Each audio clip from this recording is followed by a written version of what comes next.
Hello guys, this is Stephanie and I want to show you these band-aids. Is that what they're called? I don't think they're called band-aids, but they're those stretchy things that you put on like when you had a sprain, basically. Okay, that's what this really is.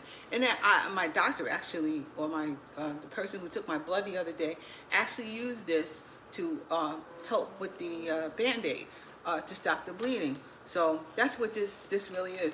But it binds your skin together and holds it down so that it can actually stop bleeding or healing.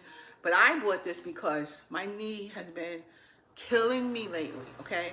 And it's because I needed it to heal, and I needed to put a brace on it. So this is what that really is. And I was able to get the brace on it with this, right?